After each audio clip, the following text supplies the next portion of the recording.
Baik, eh, halo semuanya. Saya Bilal, M21. Di sini saya akan mencoba untuk membantu kalian dalam mempelajari strain gauge. Jadi, strain gauge ini sendiri itu sebenarnya bagian dari materi pengukuran teknik atau mungkin di sekarang ini dia jadi instrumentasi pengukuran dan eksperimen. Setidaknya itu di kurikulum 2024. Nah, jadi alur pembelajaran kali ini itu saya bawa dari pertama itu dari pengenalan singkat strain gauge, lalu dilanjutkan dengan rumus-rumus yang dipakai, kemudian dilanjutkan dengan aplikasi pemakaian. Jadi aplikasi pemakaian kurang lebih yang biasanya dipakai lah di pelajaran itu seperti apa, di eksperimen seperti apa, kurang lebih seperti itu. Nah, jadi pertama kita mulai dari pengenalan. Strain gauge sendiri itu adalah sebuah sensing element untuk mengukur besar gaya berdasarkan strain. Jadi, apa yang diukur? Strain-nya. Jadi, kenapa strain ini bisa muncul? Jadi, alurnya seperti ini. Misal kita punya batang warna abu-abu ini, dia itu sebuah batang, misal ST41 deh, itu ditarik dengan gaya warna hijau, maka dia mengalami tegangan tarik. Dan seperti yang kalian tahu dari SSM atau struktur sifat material, ketika sebuah benda ini mengalami tegangan, dia bisa mengalami strain atau elongasi. Nah, ketika dia mengalami elongasi berarti kan ada strain-nya kan. Dan elongasinya ini terjadi secara merata selama dia masih di batas elastis. Dia terjadi secara merata, maka setiap bagian dari batang ini dia akan memanjang. Nah, pemanjangan ini itu bisa dideteksi dengan adanya strain gauge. Jadi strain gauge ini tuh dia ditempelkan ke batangnya. Jadi batangnya diamplas dikit lalu ditempelkan secara permanen kurang lebih. Ketika dia ditempelkan, maka ketika batangnya memanjang, maka kan strain gauge-nya juga akan ikut memanjang. Nah, bagian yang horizontal ini dia akan ikut memanjang seiring adanya gaya yang horizontal juga. Lalu bagaimana apabila ada gaya yang warna merah ini? Dia itu mungkin terukur, tapi dalam nilai yang sangat kecil, jadi bisa dianggap nggak terukur. Jadi untuk menggunakan strain gauge ini, kita menyesuaikan arah gayanya sesuai dengan arah dari kabel-kabel yang ada di dalam strain gauge-nya ini. Nah, kenapa dia bisa mengukur si gaya? Itu karena eh, tadi kan gaya menyebabkan tegangan, tegangan menyebabkan adanya strain pada batang. Ketika terjadi strain, itu yang kawat-kawat ini dia kan memanjang. Ketika dia memanjang, maka resistansi dari kawat-kawat ini itu akan bertambah. Sehingga apabila kita kasih arus, maka akan terjadi perubahan tegangan. Dan nilai perubahan tegangan ini yang bisa kita ukur untuk mengukur nilai gaya yang terjadi. Nah, ini contohnya adalah rangkaian quarter bridge ini. Jadi batang warna merah ini dia ditarik, terus di sini kasihkan strain gauge. Strain gauge-nya ini gambarnya nggak sedetail yang tadi, cuman bagian memanjangnya ini tuh bagian memanjang ini sesuai dengan arah tarikannya ya. Nah, jadi untuk mengukur berapa besar tegangan yang terjadi itu nanti disesuaikan dengan maaf, berapa besar tegangan tarik ya maksudnya, tegangan tarik pada batang ini terjadi itu berdasarkan strain yang terjadi pada strain gauge itu diukur dengan menggunakan jembatan Wheatstone. Nah, jadi jembatan Wheatstone ini secara simbolik lah, itu bisa digambarkan seperti ini, kurang lebih. Jadi, sekarang eh, pengiringannya adalah setelah kita tahu kita itu mengukur mengukur gaya dengan menggunakan strain gauge. Gimana cara mengukurnya? Kita menggunakan jembatan Wheatstone. Lalu jembatan Wheatstone ini seperti apa? Basically, jembatan Wheatstone itu kayak ada dua pasang, sorry, ada dua pasang resistansi yang diparalelkan. Jadi kurang lebih rangkaiannya seperti ini, ada tegangan supply, lalu di sini ada R1, R2, R3, R4 yang disusun sedemikian rupa. Nanti beda tegangan yang diukur tuh antara R1 sama R2 sama antara R3, R4, titik ini dan titik ini.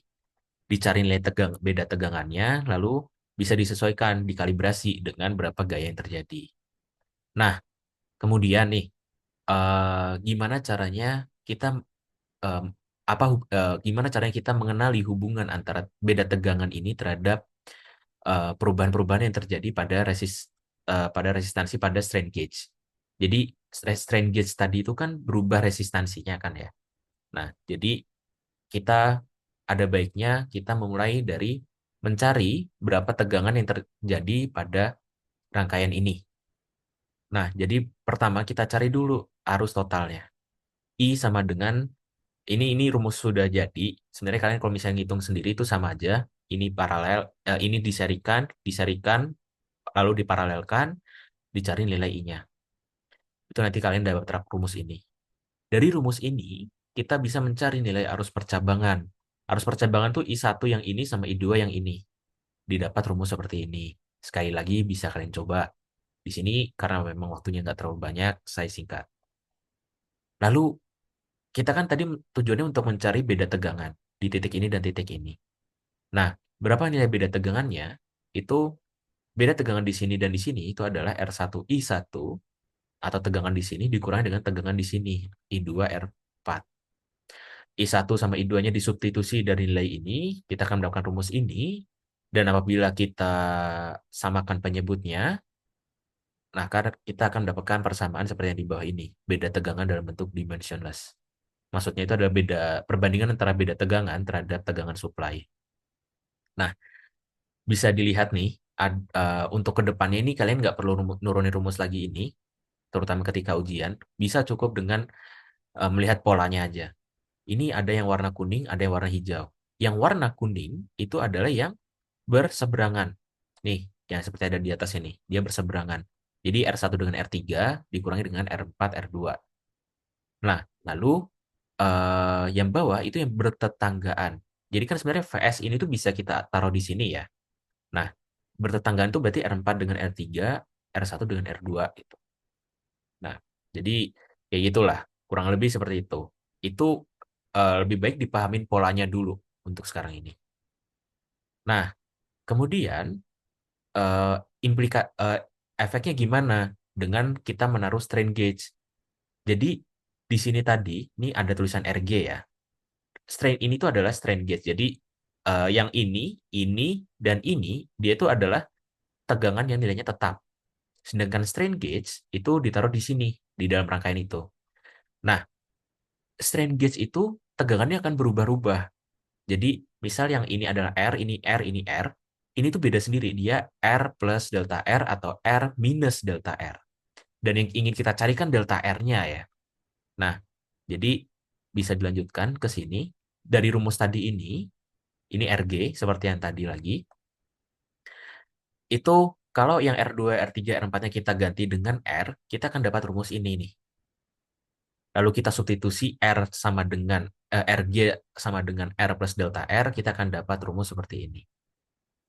Ini kalian bisa menurunkan sendiri sekali lagi.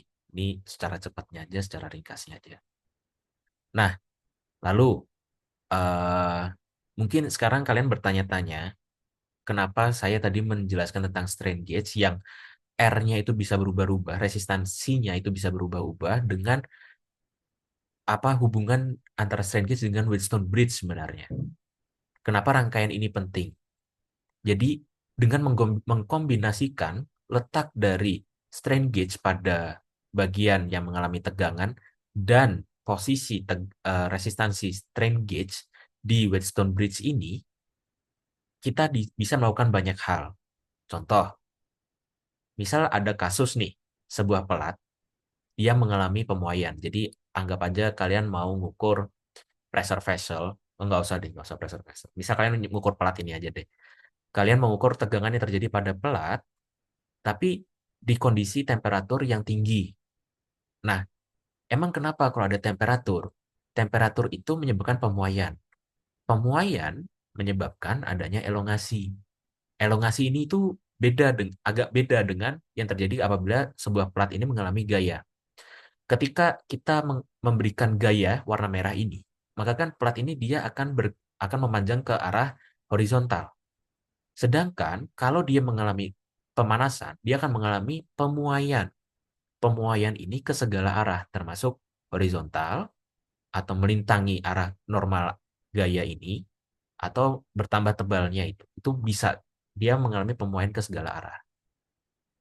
Nah, lalu bisa dilihat di sini salah satu cara untuk melakukan kompensasi pemuaian. Maksud dari kompensasi itu menghilangkan efek dari pemuaian. Jadi pengukuran kita kan ingin mengukur gaya aja.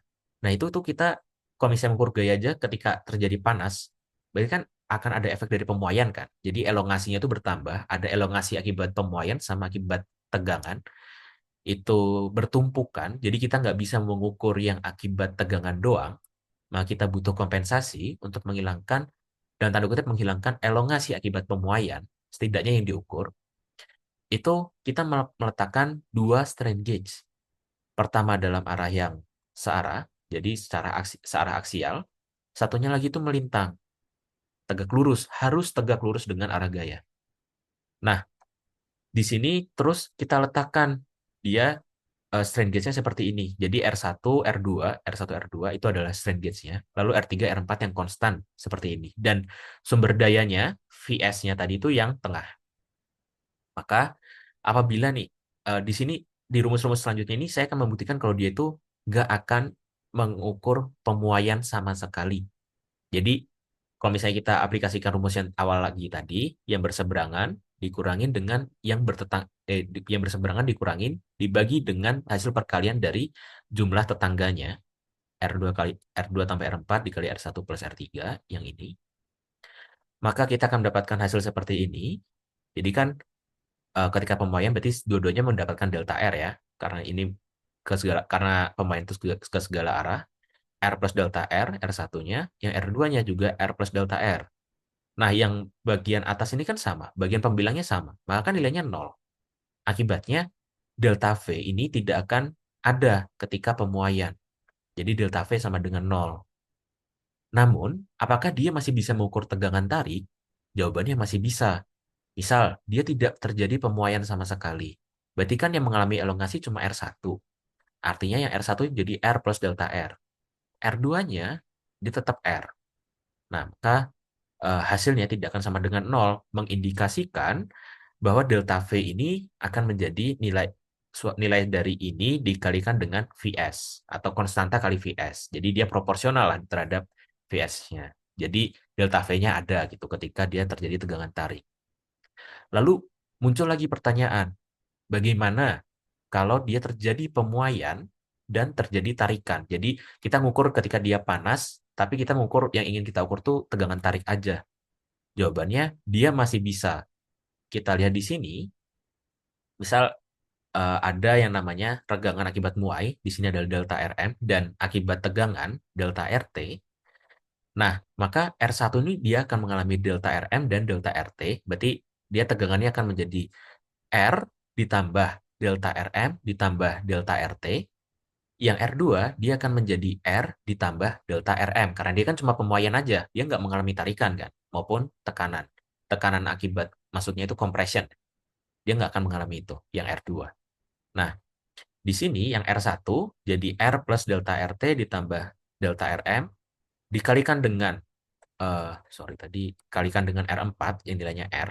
Lalu di sini R2 cuma ada pemuaian, penambahan akibat pemuaian dikalikan dengan R3 yang nilainya R. Dan hasilnya efek dari R2 ini dia akan menghilangkan efek pemuaian dari R1, elongasi akibat pemuaian di R1. Nah, jadi dia rumus persamaannya hanya akan menjadi delta RT dikalikan dengan R. Lalu bagian bawahnya kita teruskan seperti biasa, akan menjadi seperti ini. Nah, bisa terlihat sebenarnya kan nilai nilainya ini lebih kecil dari yang sebelumnya karena ada penambahan bagian ini. Nah, tapi bagian itu sebenarnya kecil, nilainya sangat kecil sekali. Akibatnya dia sebenarnya bisa dianggap negligible. Jadi delta V per VS ini sama dengan R kali delta RT per 4R kuadrat atau delta RT per 4R. Di mana nilai ini kurang lebih sama dengan yang quarter bridge tadi ketika dia mengalami tarikan. Itu salah satu kombinasi yang pertama lah. Lalu kombinasi kedua, misal kita memakai full bridge. Full bridge artinya ada 4 strain gauge yang ditempatkan pada bagian yang mengalami tegangan. Jadi keempat strain gauge ini dia itu aktif berubah akibat tegangannya lah. Nah, di sini akibat tegangan yang terjadi. Jadi di sini kita naruh 4 nih. Mereka semua mengalami, kenapa saya taruh 4 di sini? Maaf, ini seharusnya dia mengalami bending. Jadi mohon maaf sekali, di sini gayanya bukan yang searah aksial, tapi dia arahnya ke bawah. Jadi saya kasih warna orange. Gini. Maka kan dia akan mengalami momen ya. Kalau misalnya di sini dia itu adalah cantilever gitu. Nah, kalau kalau kalau kayak gitu, dia kan mengalami bending. Ketika dia mengalami bending, lalu kita taruh 4 strain gauge dengan posisi seperti ini dan Whetstone Bridge seperti ini, rangkaian seperti ini, ketika dia mengalami bending, maaf ini sebelumnya saya ada salah gambar. Jadi gayanya itu adalah gaya ke bawah, warna oranye ini, dia mengalami bending, maka bagian R1 dan R3 dia akan memanjang, lalu R2 dan R4 dia akan memendek akibat kompresi.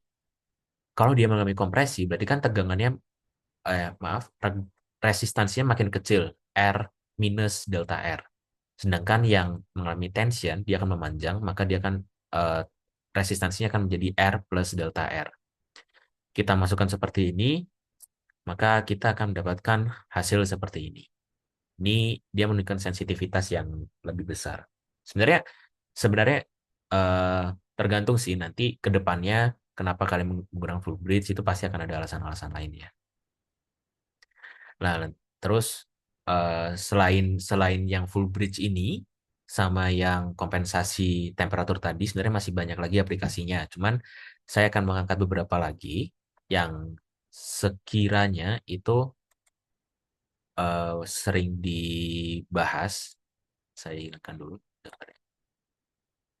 Oke, jadi beberapa rangkaian lainnya ini seperti yang bisa dilihat tadi, ini untuk murni untuk tension sama compression aja. Jadi ketika ini ditarik, rencananya ini akan memanjangkan. Tapi sebenarnya ini bisa untuk bending juga. Bending dia akan akan ke bawah, maka dia juga akan memanjang. Jadi sebenarnya bisa mengukur juga gitu. Cuman sensitivitas yang seperti ini, strain gauge-nya cuma satu, akan lebih kecil dibandingkan dengan yang ini. Yang strain gauge-nya ada di atas dan di bawah, lalu di Whetstone Bridge-nya seperti ini.